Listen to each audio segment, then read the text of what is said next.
സംസാരിച്ചുകൊണ്ടിരിക്കുമ്പോൾ ഈ ഇടയ്ക്ക് കയറി സംസാരിക്കുന്നത് തന്നെ ഒരു തെറ്റായിട്ട് എനിക്ക് തോന്നുന്നു. അതിലൊരു മാന്യതയും ഞാൻ പ്രതീക്ഷിക്കുന്നില്ല. എനിക്ക് തോന്നുന്നത് എല്ലാം തെറ്റായിക്കൊള്ളണമെന്നില്ല. അപ്പോൾ ഗബ്രി എന്ന് പറയുന്ന വ്യക്തി കാരണം കഴിഞ്ഞ ദിവസം ലാൽ സാറ് വന്ന് ഒരുപാട് പോയിന്റ് കട്ടാവുകയും അയാളുടെ ഒരു തെറ്റായ പ്രവൃത്തി മൂലം അയാളെയും നോർമൽ പവർ ടീമിലെ മറ്റൊരു കണ്ടസ്റ്റന്റിനെയും പുറത്താക്കുകയും ചെയ്തു. അതിൽ ആ കണ്ടസ്റ്റന്റ് തിരിച്ച് സോറി പറഞ്ഞ് ഇനി ആവർത്തിക്കില്ല എന്ന് പറഞ്ഞ് അകത്തേക്ക് കയറുകയും മറ്റൊരു കണ്ടസ്റ്റന്റ് ഒരു നോർമൽ ടീമിലേക്ക് പോവുകയും ചെയ്തു. ഇവർ രണ്ടുപേരും ചെയ്തത് അതുകൊണ്ട് മഹത്വവൽക്കരിക്കപ്പെടുന്നില്ല.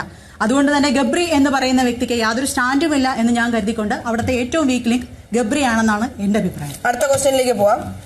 നിലവിലെ പവർ ടീമിനെ കുറിച്ച് എന്താണ് നിങ്ങളുടെ അഭിപ്രായം? ജനറൽ അഭിപ്രായമാണോ? ചേച്ചി പറഞ്ഞു. വീക്ക് ലിങ്ക് ആയിട്ടുള്ള ഒരാൾ ഓൾറെഡി അതിലുണ്ട്.